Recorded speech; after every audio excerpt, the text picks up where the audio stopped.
I think the first is, depending upon how well you want to do, and particularly if you're starting a company, you need to work super hard.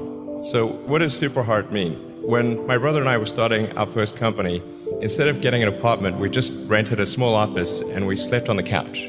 And we showered at the YMCA, and we're so hot up we had just one computer. So the website was up during the day and I was coding at night, 7 days a week, all the time. And I briefly had a girlfriend in that period, and in order to be with me, she had to sleep in the office.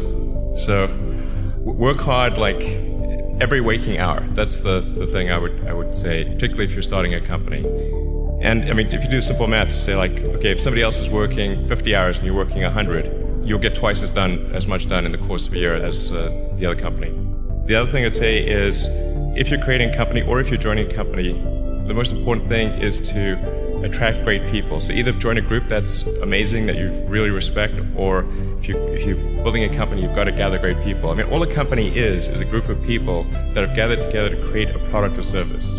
And so depending upon how talented and hardworking that group is, and the degree to which they're focused cohesively in a good direction, that will determine the success of the company. So do everything you can to gather great people if you're creating a company.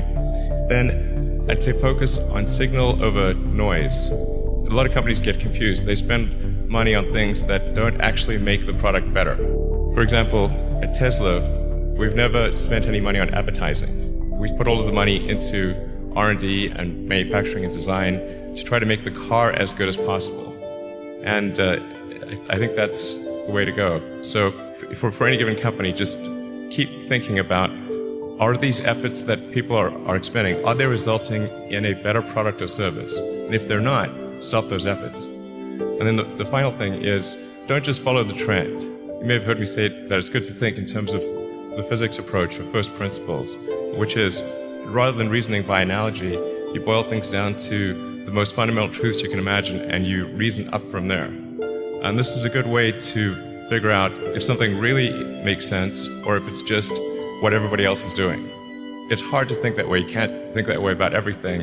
It takes a lot of effort. But if you're trying to do something new, it's the best way to think.